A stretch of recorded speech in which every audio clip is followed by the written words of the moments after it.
Hola a todos nuestros burbujeros. Bienvenidos aquí a vuestro programa Las Batallitas de Víctor, ya sabéis. Y hoy tenemos a Víctor Chinestra Hola. con todos nosotros. Muchas gracias, Víctor, como siempre, Nada, por encantado. venir. Y nos trae un tema muy interesante, que es el de los pueblos del mar, Un esos tema pueblos que había costeros. salido mucho en Sí, este podcast, ¿no? ajá, Habíamos mencionado varias veces a los pueblos del mar y siempre decíamos, eso da para un programa, ¿no? sí, Para un podcast. Pues bueno, pues ha llegado el momento, ¿no? De hablar de estos señores que son los pueblos del mar. A ver ajá. quién serían. Bueno, pues empezamos cuando tú quieras. Antes de nada, ahí tenéis nuestro correo electrónico sobre impreso. Os recuerdo, las batallitas de Víctor @yahoo.com, para que nos escribáis comentándonos cualquier tipo de duda, sugerencia que tengáis. Y vamos allá. ¿Quiénes eran estos pueblos del mar, Víctor? Bueno, pues eso es lo que vamos a intentar averiguar, como se han intentado averiguarlo pues historiadores, arqueólogos durante pues todo el siglo XIX, el siglo XX, Ajá. porque es una de las mayores incógnitas de la historia y de la arqueología. ¿Quiénes son los pueblos del mar?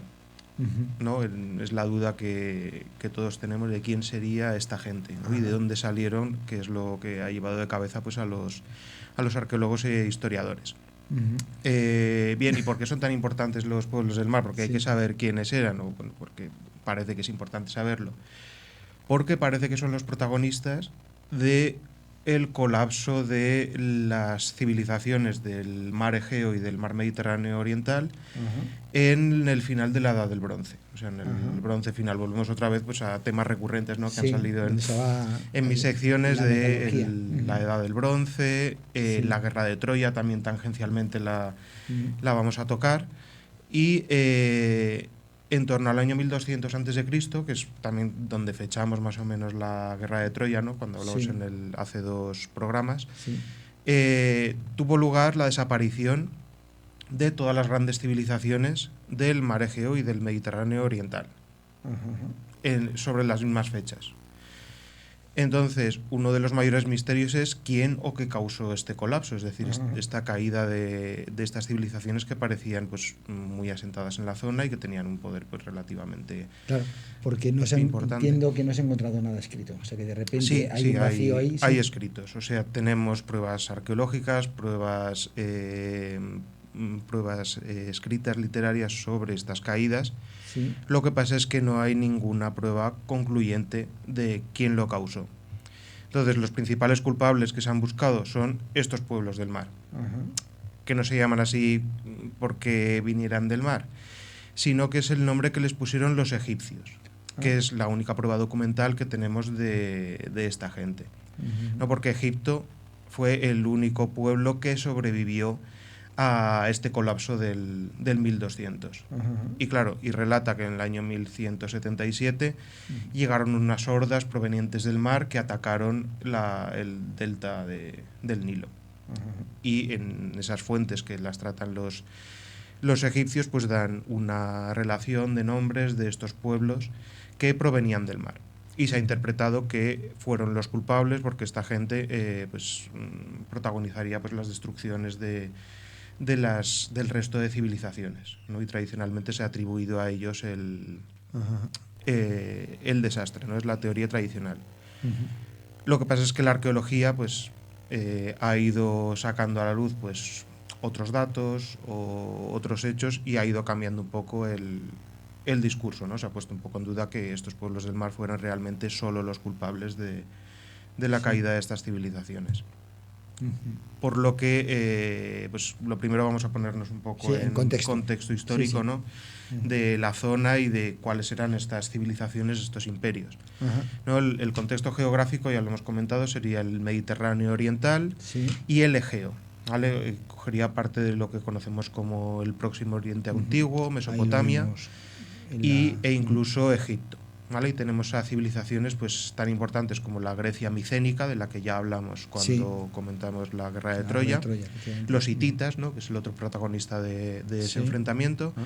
y luego Y los aqueos también, ¿no? otras, sí, los aqueos serían lo mismo que los micénicos. Ah, O sea, ujú. son nombres para nombrar lo mismo. Vale. Los aqueos Ujú. y los micénicos son equivalentes. Ajá, ajá. El imperio hitita, en Sí. la península de Anatolia, ¿no? En lo que hoy sería Turquía. Sí. El Imperio Nuevo egipcio, que lo tenemos en su máximo apogeo, al Imperio Nuevo. Vemos cómo Ajá. ocupa el Valle del Nilo, pero también se ha extendido por la costa de Hasta Jerusalén. Palestina, ¿no? Hasta Sí, hasta Biblos. lo Sí. que hoy es Jerusalén, sí, sí. Eso es. Ujú. Tendríamos también en Mesopotamia varios imperios, como por ejemplo la Babilonia casita, el Imperio asirio y Mitanni, ¿vale? Como principales civilizaciones. Sí. Ajá. Y también destacaría la isla de Chipre, que aunque ahí aparece sin civilización, fue uno de los puntos de encuentro entre micénicos e hititas, ¿vale? Sí. Se fueron repartiendo el dominio de la isla y también fue una de las zonas afectadas por los pueblos del mar. Ajá.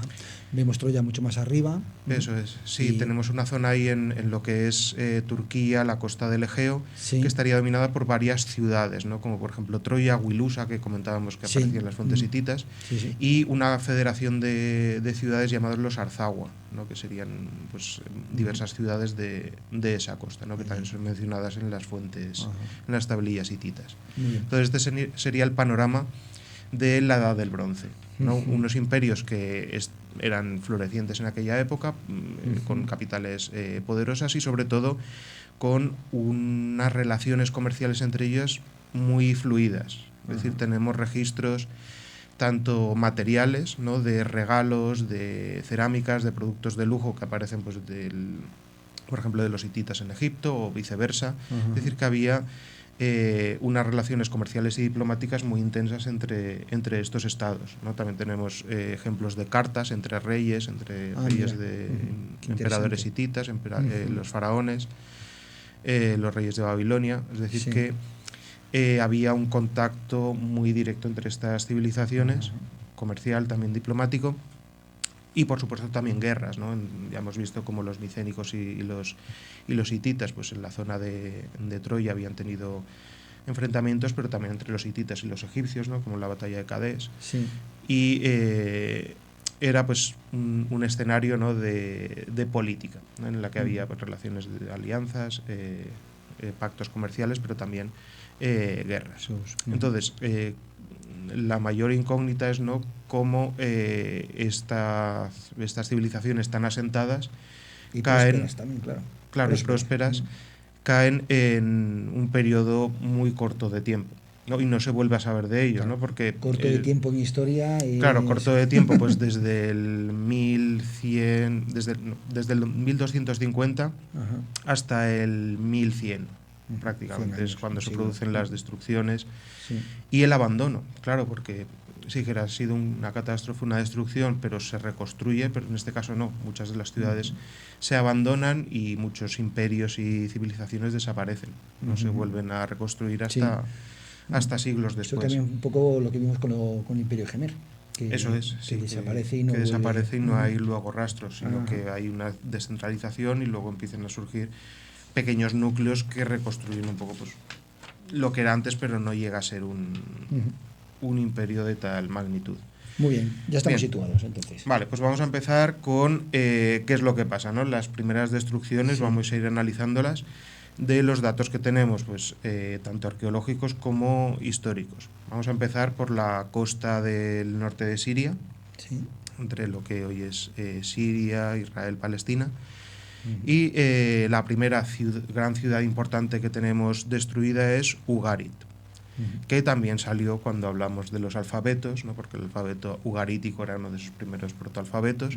Bien, pues Ugarit, que es esta ciudad que tenemos aquí en la imagen, es destruida con violencia por los restos que quedan arqueológicos en época del rey Hammurapi, entre el 1190 y el 1185. Y posteriormente a esta destrucción es abandonada durante 650 años. Voilà. La ciudad. O sea, por eso es bastante chocante, ¿no? Que se destruya y no se vuelva a reconstruir, sino que se abandone durante tanto tiempo, ¿no? Pasan 650 años hasta que hay otra vez un poblamiento de una ocupación de esta ciudad. Además, Hammurabi es importante. ¿Hammurabi es el del código? No es el mismo. O sea, tienen nombres muy parecidos. No es Hammurabi el del código de Hammurabi. Este es sin H, Hammurapi, con P.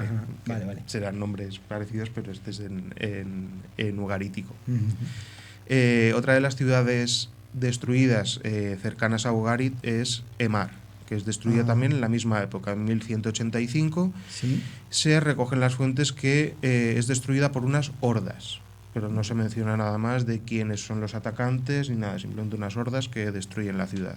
Hordas entendemos que es sucesivas, ¿no? O sea, que de repente viene una, luego... No, simplemente no tiene por qué. No tiene por qué. Una horda es pues un ejército de gente que no sabía muy bien de dónde venían. Yo entendí siempre hordas, pues eso, como los Claro, godos, que de repente sí. llegan aquí unos, luego vienen otros. Claro, eso sería más oleadas. Aquí solamente habla de una horda que asalta la ciudad y la destruye, ¿no? Violentamente también. También la ciudad de Tel Tueini, que es el puerto que estaba cerca de Ugarit, ¿no? La ciudad portuaria con la que tenía Ugarit más relaciones, también es abandonada tras una destrucción. Época la misma, 1192-1190. Otra de las ciudades importantes, también conocida por la Biblia, Megiddo, por el Armagedón, ¿no? Que es la ciudad bíblica del Apocalipsis, pues en las excavaciones arqueológicas nos han dado datos de que hay varios estratos de abandonos.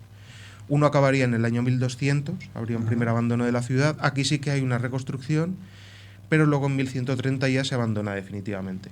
Hay como otro estrato de que esta ciudad sería abandonada en dos fases, ¿no? Como que habría dos destrucciones o dos episodios de abandono, y en 1130 queda abandonada. Lo mismo ocurre en la ciudad de Lakis, que está muy cerca de Megiddo. También tenemos constancia de dos destrucciones consecutivas de la ciudad. Y por último, en esta zona podríamos hablar de lo que se conoce como la Pentápolis filistea, que son las 5 ciudades de Canaán que luego fueron ocupadas por los filisteos, que son Ascalón, Asdod, Ecrón, Gat y Gaza, que en la Biblia luego se comentan que son las ciudades filisteas. Por eso a los pueblos del mar se les ha vinculado también como que los filisteos serían parte de estos pueblos del mar. Por aquí tenemos una población canaítica de Canaán, y tras estas invasiones o migraciones más bien, la llegada de los filisteos pues hace que cambie totalmente la cultura de estas ciudades, ¿no? De cananita a filistea. Y sucede sobre esta época también, en torno al 1200. Eso en cuanto a la zona del norte de Siria, ¿no? Que la tenemos ahí como en el centro del mundo del bronce egeo y mediterráneo. Una de las zonas a las que toca de refilón la crisis del 1200 es a Mesopotamia, a Babilonia, ¿no? Que es la ciudad más importante, que en esta época estaba gobernada por el pueblo de los casitas, por la dinastía casita, y que no sufre ninguna destrucción, pero sí que sufre ataques. Y en este caso sí que tenemos identificados a quienes atacaron, que son los elamitas, que eran un pueblo pues tradicionalmente enemigo de los babilonios, que estaban al este de lo que es Mesopotamia, lo que sería el origen del imperio persa, por ahí los elamitas. Atacaron en diversas oleadas a Babilonia, incluso llegaron a saquearla. Pero ahí ya los tenemos identificados, y Babilonia luego se recuperó de estos ataques. Esa imagen que vemos ahí es una estela muy... No, esta es una estela muy famosa de la Babilonia casita, que es la estela del Naram-Sin, que es uno de los mayores descubrimientos de Babilonia, y ha quedado pues ahí para la posteridad. Para la posteridad, sí.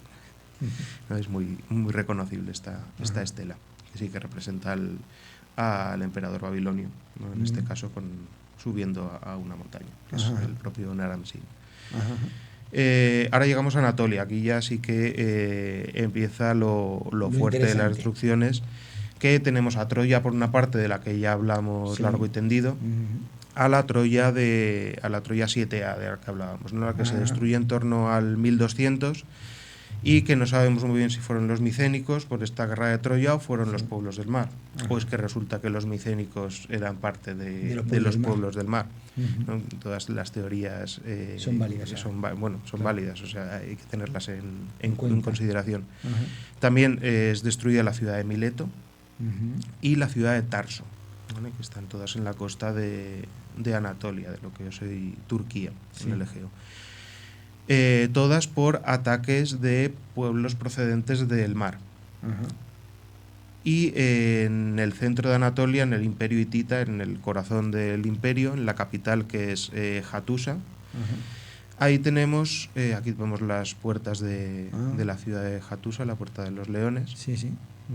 que era pues una ciudad inmensa para la época, con estos muros ciclópeos que se denominan. Sufrió Gruesos. un incendio, una destrucción, curiosamente solamente de los edificios públicos, es decir, que la parte de población de habitacional no fue incendiada, simplemente fueron a atacar los centros de poder de la ciudad. Y desaparece el imperio después de este ataque. No volvemos a tener constancia del imperio hitita. Se divide en varios pequeños reinos locales que luego se conocen como los reinos neohititas, donde esta población, el poder de Hattusa ya desaparece y surgen pequeños núcleos del poder hitita. No se desmembra y ya no volvemos a saber más del imperio hitita. Aquí se ha debatido si fueron los pueblos del mar, porque aquí tenemos constancia de que el ataque fue una incursión de un antiguo enemigo de los hititas, que son los Casga, o los Casca, que eran un pueblo que vivía al norte de Anatolia y que ya habían protagonizado pues distintos enfrentamientos, incursiones. Del interior, entonces. Eran del interior, sí. Entonces, sobre el 1200, atacan la ciudad de Hattusa, la destruyen y se van. Es decir, que los Casga no la ocupan, sino que simplemente destruyen los centros de poder, los edificios públicos y se marchan. Es una incursión. Pero después de este ataque la ciudad de Hattusa no se recupera y el poder hitita pues se desmembra en estos pequeños estados neohititas de la Edad del Hierro. Así que podemos decir que los pueblos del mar tuvieron algo que ver aquí, pues no. O sea, tenemos identificados a los Gasga. Lo que pasa es que se da en la misma época, ¿no? en los mismos años esta destrucción. Si seguimos con las destrucciones, encontramos la isla de Chipre. Chipre, que había estado bajo dominio hitita en su máximo apogeo, sufre destrucciones en torno al año 1225. Y tenemos constancia de presencia de micénicos tras estas destrucciones. O sea, hay cerámicas provenientes de Micenas, de la Grecia continental, después de esta destrucción. Por lo que pues se ha interpretado, ¿no?, que fue la llegada de los micénicos la que ocasionó estas destrucciones, ¿no?, que los micénicos podrían ser los pueblos del mar. Pero otros investigadores dicen que los micénicos simplemente serían población campesina que huía de las destrucciones de Grecia y se empezó a instalar en Chipre, simplemente como refugiados. También tenemos constancia de terremotos en Chipre en esa época, que pues, las destrucciones podrían venir por ese lado. O sea que no está muy claro tampoco en Chipre cuál fue la causa. Pero un terremoto específica. Arqueológicamente es fácilmente demostrable. Sí, luego hablaremos de ello porque tenemos registro de terremotos en la zona. O sea que es muy factible que fuera un terremoto.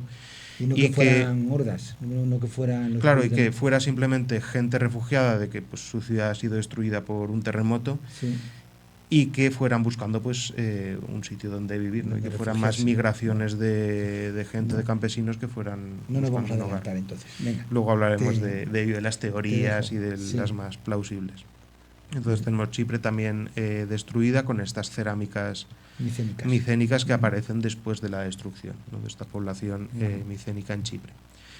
Llegamos a Egipto, que es la única que sobrevive, ¿no? Los que resisten el empuje de la crisis del 1200, y la que tenemos documentado pues en el 1177 un ataque de lo que se conoce en los jeroglíficos egipcios como los pueblos de las islas de en medio del mar.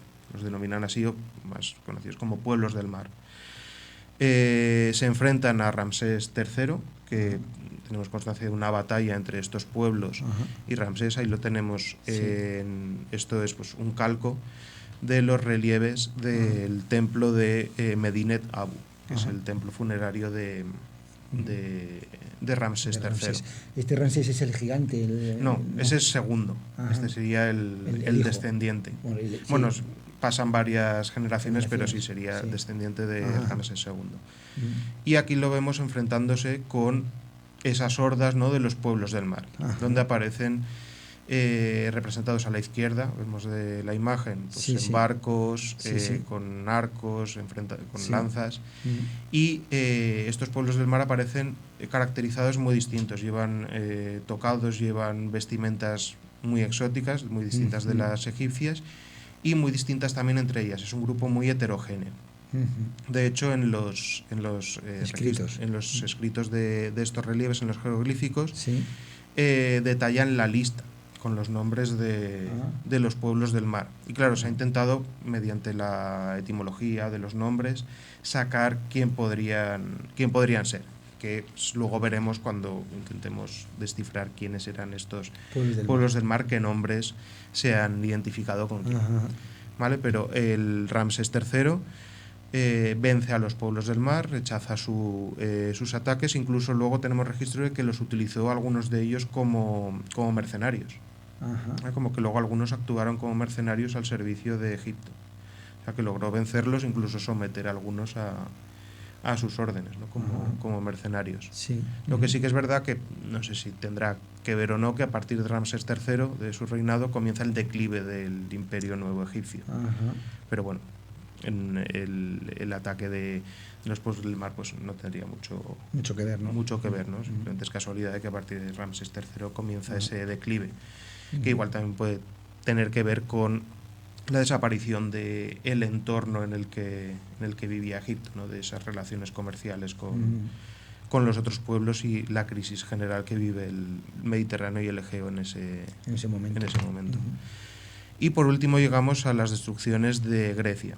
En la Grecia micénica, la Grecia continental, las principales ciudades-estado micénicas son destruidas, ¿no? Estos palacios fortaleza micénicos van cayendo uno detrás de otro. El primero a mencionar es Nosos, en Creta. Sí. Estaríamos hablando de la Grecia continental, pero este no tiene nada que ver. Es anterior y es a causa de un terremoto, que está constatado que es un terremoto, hay un abandono de la ciudad y ya está.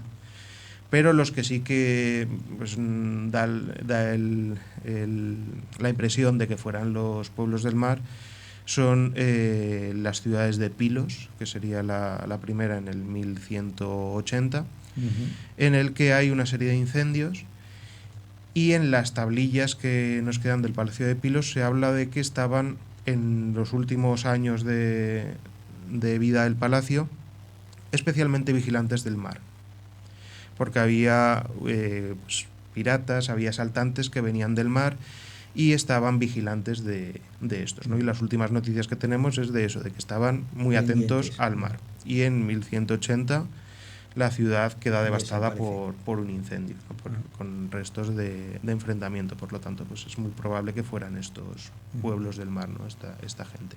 Luego tenemos la ciudad de Micenas, ¿no?, que es la más importante Mira quién está ahí. del imperio, donde hay un micénico, un ¿no? micénico. Con gafas de sol. De la época, sí, sí. La ciudad de Micenas pues sufre dos destrucciones. La primera es en 1250, donde sí que tenemos registro de un terremoto.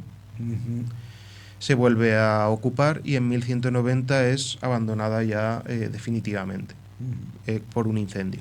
¿Vale? Vemos restos de incendio en el yacimiento. Y a partir del 1190 ya hay un declive de Micenas en la que no vuelve a recuperarse. A levantar cabeza. Eso es, ya los micénicos entran en lo que se conoce como la Edad Oscura de Grecia, en la que pues, hay ese cambio en el que se abandona la escritura, se abandonan los palacios, las ciudades. Que ahí también hay un periodo muy interesante de la historia que claro tampoco que tenemos nada. Por eso se llama la época oscura, porque tenemos muy poco, aparte de las cerámicas y pocos restos más que nos quedan de esa época, ¿no? Y que también pues evidencia digamos que al final es más interesante qué pasa después de por qué pasa esto, ¿no? Las destrucciones. Lo que nos interesaría saber más es qué pasa después, qué hay después de las destrucciones, y como tenemos esta época de silencio casi arqueológico, pues por eso son épocas muy atractivas para estudiarlas e investigar. Sí. Y la última ciudad de Grecia continental que es destruida es Tirinto. Es otro palacio micénico que en el 1200 tenemos un estrato de escombros. La ciudad como que es destruida. No sabemos si es por un terremoto o por un ataque. Y tenemos datos de que es reconstruida luego, pero no llega a tener el poder que tenía antes. Sí. Por tanto, pues después de estas destrucciones sacamos como conclusiones principales que la zona es destruida prácticamente, hay grandes destrucciones generalizadas en todas estas civilizaciones, que no tenemos un responsable claro, y que en los sitios donde tenemos testimonios de lo que pasó después encontramos cerámicas de los micénicos o de pueblos ya posmicénicos, ¿vale? Hablaríamos ya de los griegos de la Edad Oscura. No sabemos si pues, es una migración o es una ocupación. Y que además son más o menos simultáneas. Claro, es una destrucción simultánea de estas grandes civilizaciones. Por tanto, hay que ponerse a buscar causas, posibles culpables, y al final tradicionalmente se atribuye a los pueblos del mar, pero como no hay datos concluyentes, ¿no?, de que fueran ellos, y que también es muy poco plausible que unas invasiones de unos pueblos puedan acabar con imperios enteros, ¿no?, que por sí solos no se explica. Por tanto, hay que buscar las causas en distintos lugares, ¿no? Como hablábamos en el Imperio Gemer también, que al final es un cúmulo de circunstancias la que lleva al declive. Claro, lo que te iba a decir antes, que imagino que de repente estos pueblos no salen de la nada, o sea, toda esa cantidad de hombres, de efectivos, tendría que venir de algún lado. Claro, así es, eso es lo que más se pone en duda, que de dónde puede venir una tal cantidad de gente para doblegar a estos imperios y que un ataque haga que se abandonen totalmente. O sea, no tiene mucho sentido que esa gente salga de la nada. Por eso la mayor incógnita es de dónde sale esta gente, claro, ¿no? ¿Quiénes son? Pero sin embargo sé que parece un ejército bastante grande que lucha contra Ramsés III, ¿no? Sí, claro. Lo que pasa es que las fuentes egipcias también hay que cogerlas pues, como lo que son, ¿no? Ya lo hemos visto en el relieve, se presenta a Ramsés gigante como si fuera un dios enfrentándose contra hordas interminables de guerreros. Sí. Entonces, pues hay que interpretar un poco esas fuentes, pues la veracidad que pueden tener y lo exageradas que pueden estar las cifras de estos pueblos del mar. Por lo tanto, pues las causas las podemos buscar en los terremotos, ¿no?, que hemos dicho sería una de las causas más plausibles. Y llegamos a los terremotos, ahí vemos las imágenes, y permíteme recordar a nuestros escuchantes que nos vean, que nos vean ya en la mediateca y hasta en YouTube, porque nuestro querido Javier ya ha empezado a subir esto a YouTube, así que por favor vednos por YouTube, porque aquí tenéis los mapas, y con los mapas que nos procura Víctor se ve todo, vamos, muchísimo más claro. Eso es. Ahora más fácil que nunca YouTube. Sí. En un momento puedes acceder. Pues aquí vemos en el mapa muy bien cómo la zona del Egeo y del Mediterráneo Oriental es una zona de contacto entre placas tectónicas y por tanto con una actividad sísmica bastante habitual. Y la arqueosismología, ¿no?, que es la ciencia que estudia pues, los movimientos sísmicos a lo largo de la historia, nos dan datos de que hubo lo que se conoce como una tormenta sísmica, es decir, terremotos de gran intensidad que suceden periódicamente en una oleada en el tiempo. ¿Qué es lo que hay en la esquina inferior derecha-izquierda, según lo miremos? Todo eso de sí, sería rojo. en la... Sí, en la esquina inferior, sí.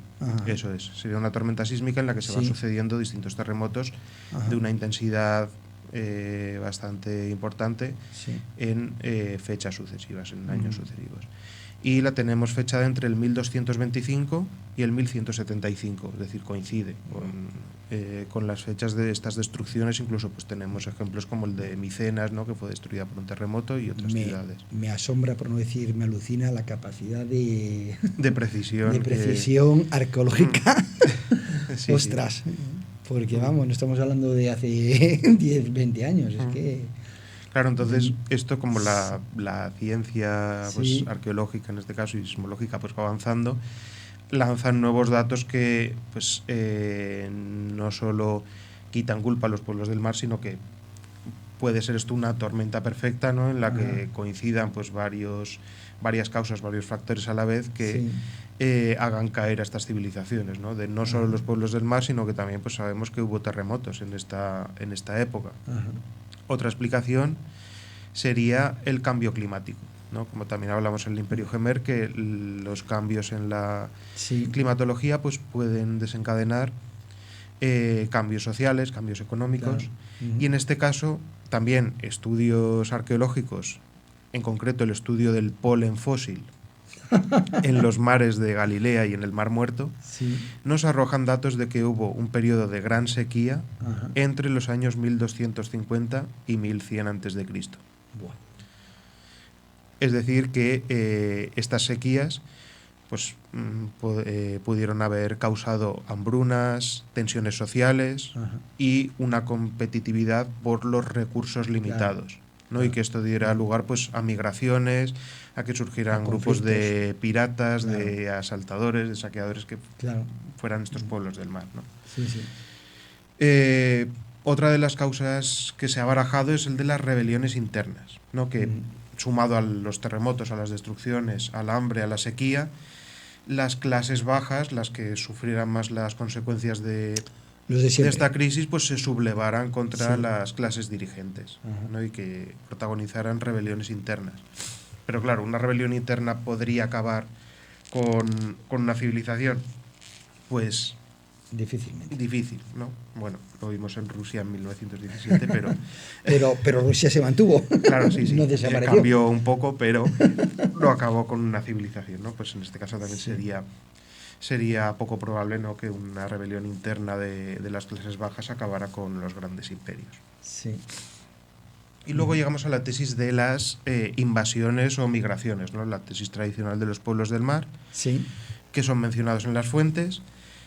Tendríamos la migración de micénicos, que la tenemos registrada por el registro cerámico, ¿no?, que aparece tras estas destrucciones, pero habría que cambiar incluso el discurso, ¿no? Más como invasores habría que verlos como refugiados, ¿no?, de esta crisis climática, climatológica, del terremotos, o sea, de estas destrucciones, pues que mucha gente tuviera que abandonar su hogar, ¿no?, y se convirtieran en refugiados y fueran ocupando pues otras zonas, ¿no? Entonces habría que sumar los pueblos del mar, que serían pues estos oportunistas que en una situación de crisis pues, se buscaron la vida asaltando, y luego la gente que tuvo que huir de sus hogares y buscar un nuevo lugar para vivir, ¿no?, que serían estas migraciones de refugiados. Y por último, tendríamos la interrupción de las rutas comerciales, que ha sido interpretada últimamente como una privatización del comercio. Es decir, la desaparición de estos grandes imperios llevaría a una descentralización del poder, a que se abandonaran las rutas comerciales controladas por las capitales y que los reinos pequeños, locales, comenzaran un comercio privado, ¿vale? En la que la iniciativa pública de los grandes imperios desapareciera y el comercio, como vemos en el mapa, se convirtiera en un comercio privado de cada uno de los reyes. De los reyes o simplemente de los comerciantes privados. O sea, es simplemente una privatización del sector comercial en el Egeo. Y ahí los piratas a sus anchas. Claro. Unas rutas que son menos seguras, ya no están respaldadas por un gran imperio poderoso, sino que son pequeños comerciantes o comerciantes privados, en las que los piratas pues pueden hacer de las suyas, ¿no? Con estos envíos. Bien, pues para ir acabando, pues vamos a intentar poner un poco de orden o de solución, ¿no?, a todas las incógnitas que hemos ido lanzando, que no han sido pocas, y que yo creo que más que solucionarnos la cosa nos la han puesto más complicada, ¿no? Era muy fácil decir, son los pueblos del mar, pues ya está. Se acabó. Otro podcast. Pero al final hay un conjunto de factores, ¿no?, que todos contribuyen al hundimiento. Que ahí entraría también, muchos historiadores han hecho referencia a la teoría de la complejidad, que es una teoría un tanto debatida por su pseudocientificidad, o sea, es un poco pseudocientífica, Pero bueno, dejamos ahí mencionada de lado porque aún no tiene un respaldo científico tal como para tenerla en cuenta. Pero sí que es verdad que todos los factores al final, pues eso, son catalizadores, ¿no? Sí. Que van añadiendo presión al sistema y que obligan a la gente a reaccionar, ¿no? De una forma o de otra, mediante la violencia, mediante rebeliones, migraciones, es decir, que los factores al final pues afectan a la población de varias formas y los sistemas pues cambian, ¿no? El sistema socioeconómico pues acaba colapsando y cambiando de dinámica. Al final llegamos a la pregunta de quiénes eran los pueblos del mar. Bueno, los egipcios nos hacen una lista y los historiadores han puesto ahí pues a adivinar, ¿no? A lanzar triples, a ver si alguno es con los nombres. Porque tenemos a los ecuos, que han dicho pues ecuos, los aqueos, es decir, los micénicos. Tiene sentido porque hemos visto que hay mucha presencia micénica, que podrían ser los griegos. Los danuna, que también podrían ser griegos, porque luego a los danaos también serían los griegos, bueno. Pero se ha interpretado como los cananitas o anatolios, o sea, aquí hay muchas interpretaciones. Los luki o luca, que se han situado en el sur de Anatolia, en lo que sería luego Licia y Caria. Los peleset, que se identifican con los filisteos, hemos hablado de ellos. Los sardana, que bueno, aquí hay más, se puede hilar más fino con la ciudad de Sardis, que está en Turquía, en Lidia, o con Cerdeña, pero ese ya es un triple bastante más arriesgado, está más por los sardos y tal, sardana, bueno, pero no tiene mucho que ver aquí Cerdeña con la zona. Los sequeles, que serían los cilicios también de Turquía, los teres, se han identificado con los tirsenos de las montañas de Anatolia, y los guasos o hueses, que vendrían de Wilusa, que es Troya, ¿no? Los troyanos. Pero bueno, son teorías que no tienen ningún respaldo al final ni son definitivas. Al final, quiénes fueron los pueblos del mar es lo de menos. O sea, lo importante aquí es el por qué pasó esto, ¿no? Que sería esta confluencia de factores y qué importancia tuvo para el desarrollo después de la civilización en el Egeo, ¿no? El cambio a la edad del hierro y el surgimiento pues de nuevas civilizaciones y nuevos equilibrios de poder. Al final, pues en la historia, nuestros pequeños detalles o estos grandes enigmas de la historia, pues cuando los descubres, pues al final pueden ser un chasco, ¿no? O tampoco es para tanto o dan igual, no cambian los libros de historia, ¿no? Al final lo que había pasado era eso, ¿no? La destrucción del mundo del bronce antiguo. Y estos pueblos del mar pues al final serían una mezcla, ¿no? De agricultores que huían de Micenas, de Grecia, luego oportunistas, refugiados, que aprovecharon una situación de crisis pues para buscarse la vida de otra forma. Siempre con una confluencia de factores, porque yo creo que al final es de todo un poco. Los terremotos, el cambio climático, las guerras. Eso es. Dos cositas. Esa imagen que aparece ahí... Esa es otro fragmento del templo de Medinet Abu que hablaba esto es un pequeño detalle, ¿no? De los pueblos del mar que aparecen aquí representados con esos tocados, pues siendo derrotados por los egipcios. Simplemente. Muy bien. Que son los más representados, estos del tocado así como de plumas en la cabeza. Sí. Que son muy curiosos. Muy interesante, sí. Y luego otra cosa, otra derivada. En ninguno de estos pueblos del mar se plantea la posibilidad de que fueran los hititas o los egipcios quienes atacaran. No, porque en las fuentes no se menciona y en las fuentes sí que tenemos menciones en las fuentes hititas a los egipcios, en las egipcias a los hititas, a los griegos. Es decir, que había relaciones entre ellos y tenemos documentadas guerras entre ellos y se refieren a ellos pues con nombre y apellidos de quienes eran contra los que se enfrentaban, mientras que aquí no. Aquí eran una fuerza externa, ¿no? a este mundo. Resuelto. Muy bien. ¿Alguna duda más? No. Yo pensaba que ibas a añadir algo más, pero no, yo por mí ya he finalizado, ¿no? con esta reflexión sobre los pueblos del mar y sobre pues eso que los grandes enigmas al final pues para la historia muchas veces son más un reclamo publicitario, ¿no? Pues, sí, para darle visibilidad que realmente la importancia que tiene. Y para escribir libros, que por cierto veo que sí, se me olvidaba que he traído libro esta vez para ampliar conocimientos otra vez. Muestra cámara. Me daba repetirme de otra vez de Kline, el mismo de la Guerra de Troya, pues esta es una obra un poco más de más calado, ¿no? Relacionada también que es 1177, el año en que la civilización se derrumbó, en el que pues analiza un poco una introducción de cómo era el mundo del Egeo durante toda la Edad del Bronce, y luego más o menos pues desarrolla un poco más lo que he comentado yo aquí, ¿no? Las posibles teorías, las posibles soluciones y la opinión personal del autor, ¿no? Que más o menos pues coincide en la que la editorial, la edición editorial es Crítica, que es muy buena editorial, y la 7ª edición, poca broma. Este libro cuando salió tuvo bastante tirada, ¿no? Porque presenta un episodio pues bastante desconocido y que el misterio tira, ¿no? De qué pasó en este año y quién era esta gente que acabó con estos imperios.